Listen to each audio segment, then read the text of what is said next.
Item ಯಾವುದೇ ಇರಲಿ try ಮಾಡಿ ಆಚಿ ಚಿಕನ್ ಮಸಾಲಾ. ಬಿಜೆಪಿಯಲ್ಲಿ ಜೋರಾಗ್ತಾ ಇದೆ ಈ ಅಡ್ಡ ಮತದಾನದ ಪಾಲಿಟಿಕ್ಸ್. ಧರ್ಮಸ್ಥಳದಲ್ಲಿ ಆಣೆ ಪ್ರಮಾಣ ಮಾಡಿಸುವ ವಿಚಾರ. ಬೆಳಗಾವಿಯಲ್ಲಿ ಪ್ರತಿಪಕ್ಷ ನಾಯಕ ಆರ್ ಅಶೋಕ್ ಪ್ರತಿಕ್ರಿಯೆಯನ್ನ ಕೊಟ್ಟಿದ್ದಾರೆ. ಈ ಅಡ್ಡ ಮತದಾನದ ಪಾಲಿಟಿಕ್ಸ್ ಜೋರಾಗಿನೇ ನಡೀತಾ ಇದೆ. ಅಡ್ಡ ಮತದಾನ ನಡೆದಿರೋದು ಯಾವ ಪಕ್ಷದಿಂದ? ಶಿಸ್ತಿನ ಪಕ್ಷ ಅಂತ ಹೇಳ್ಕೊಳ್ಳೋ ಬಿಜೆಪಿಯಿಂದ. ಸೊ ಹಾಗಾಗಿ ಇದನ್ನ ಇಲ್ಲಿಗೆ ಬಿಡೋ ಮಾತೇ ಇಲ್ಲ.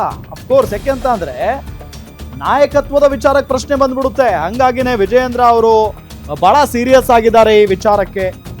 ಆಣೆ ಪ್ರಮಾಣ ವಿಚಾರವಾಗಿ ಈಗ ವಿಜಯೇಂದ್ರ ನನಗೆ ಫೋನ್ ಮಾಡಿದ್ರು. ನಾಳೆ ವಿಜಯೇಂದ್ರ ಭೇಟಿ ಮಾಡಿ ಮಾತುಕತೆ ನಡೆಸ್ತೇನೆ. ಆರ್ ಅಶೋಕ್ ಅವರು ಮಾತನಾಡಿರುವಂತ ಮಾತುಗಳಿವೆ. ವಿಜಯೇಂದ್ರ ಅವರು ಕರೆ ಮಾಡಿದ್ರು ನನಗೆ.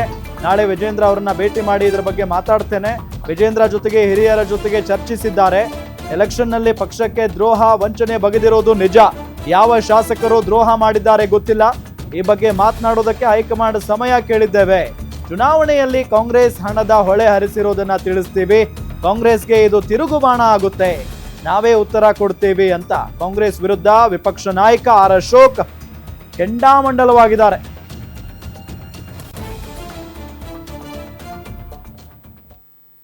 ನಾನು ಅವ್ರನ್ನ ನಾಳೆ ಭೇಟಿ ಮಾಡ್ತಾ ಇದ್ದೀನಿ. ನಾನು ವಿಜಯೇಂದ್ರ ಅವರು ನಾಳೆ ಭೇಟಿ ಮಾಡ್ತಾ ಇದ್ದೀನಿ. ಮತ್ತು ನಮ್ಮ ಹಿರಿಯರ ಜೊತೆ ಎಲ್ಲ ಚರ್ಚೆ ಮಾಡಿ ಯಾವ ತೀರ್ಮಾನ ತೆಗೆದುಕೊಳ್ಬೇಕು ಅನ್ನೋದನ್ನು ನಾನು ನಾಳೆ ವಿಜಯೇಂದ್ರ ಅವ್ರ ಜೊತೆ ಮಾತಾಡಿ ಒಂದು ಸ್ಪಷ್ಟವಾದಂಥ ತೀರ್ಮಾನವನ್ನು ಮಾಡ್ತೀರಿ. ಆಗಿರೋದು ನಿಜ. ಪಕ್ಷಕ್ಕೆ ದ್ರೋಹ ಬಗ್ದಿರೋದು, ವಂಚನೆ ಮಾಡಿರೋದು ಸ್ಪಷ್ಟ. ಅದರಲ್ಲಿ ಎರಡು ಮಾತಿಲ್ಲ. ಯಾರು ಮಾಡಿದ್ದಾರೆ ಅದು ಇನ್ನೂ ನಮಗೆ ಐಡೆಂಟಿಫೈ ಆಗಿಲ್ಲ. ಆ ದೃಷ್ಟಿಯಿಂದ ಅಧ್ಯಕ್ಷರು ಹೇಳಿರ್ಬೋದು. ನಾನು ನಮ್ಮ ಹಿರಿಯರ ಜೊತೆ ಎಲ್ಲ ಚರ್ಚೆ ಮಾಡಿ ನಾಳೆ ವಿಜಯೇಂದ್ರ ಅವ್ರ ಜೊತೆನೂ ಕೂಡ ಚರ್ಚೆ ಮಾಡ್ತೀನಿ. ಮತ್ತು ನಾನು ಮತ್ತು ವಿಜಯೇಂದ್ರ ಅವರು ಡೆಲ್ಲಿ ಅಪಾಯಿಂಟ್ಮೆಂಟ್ ಕೇಳಿದಿರಿ. ನಮ್ಮ ರಾಷ್ಟ್ರೀಯ ಅಧ್ಯಕ್ಷರ ಅಪಾಯಿಂಟ್ಮೆಂಟ್ ಕೇಳಿದಿರಿ. ಸೊ ಅವರು ಅಪಾಯಿಂಟ್ಮೆಂಟ್ ಕೊಟ್ಟ ತಕ್ಷಣವೇ ಡೆಲ್ಲಿಗೆ ಹೋಗಿ ಏನೇನು ಈ ಕಾಂಗ್ರೆಸ್ಸಿನ ಕುದುರೆ ವ್ಯಾಪಾರ, ಬ್ಲ್ಯಾಕ್ ಮೈಲ್, ಯಾರ್ಯಾರ ಮೇಲೆ ಕೇಸ್ಗಳಿದೆ, ಈ ಥರದವ್ರನ್ನೆಲ್ಲ ಅಟ್ಯಾಕ್ ಮಾಡೋವಂಥದ್ದು, ಕುದುರೆ ವ್ಯಾಪಾರ ಮಾಡೋವಂಥದ್ದು, ಹಣದ ಹೊಳೆ ಹರಿಸೋವಂಥದ್ದು, ಇದು ಕಾಂಗ್ರೆಸ್ಗೆ ಒಳ್ಳೆಯದಲ್ಲ ಅಂತ ಅನಿಸ್ತೈತೆ.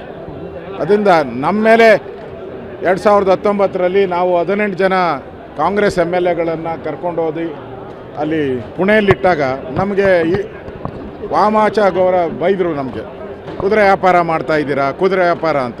ಈಗ ನೀವೇನು ವ್ಯಾಪಾರ ಮಾಡ್ತಾಯಿದ್ದೀರಾ? ನೀವು ಅದೇ ತಾನೇ ವ್ಯಾಪಾರ ಮಾಡ್ತಾಯಿದ್ದೀರಿ. ಆಪ್ರೇಷನ್ ಕಮಲ ಅಂತ ಹೇಳಿದ್ರಿ. ನೀವು ಯಾವ್ದು ಮಾಡ್ತಾಯಿದ್ದೀರಾ? ಈಗ ಆಪ್ರೇಷನ್ ಹಸ್ತ ಮಾಡ್ತಾಯಿದ್ದೀರಾ? ನಾಚಿಕೆ ಆಗಲ್ವಾ ನಿಮಗೆ? ನಮಗೆ ಮಾತ್ರ ಬುದ್ಧಿ ಹೇಳ್ತೀರಾ. ಏನೋ ತಪ್ಪು ಮಾಡಿಬಿಟ್ರಿ ನಾವು 2019 ಮತ್ತು 2008ರಲ್ಲಿ ತಪ್ಪು ಮಾಡಿದ್ರಿ ಅಂತ. ಅದರಿಂದ ಈ ಕಾಂಗ್ರೆಸ್ಸು ಇವರತ್ತು ಏನು ಮಾಡಿದ್ದಾರೆ ಅವ್ರಿಗೆ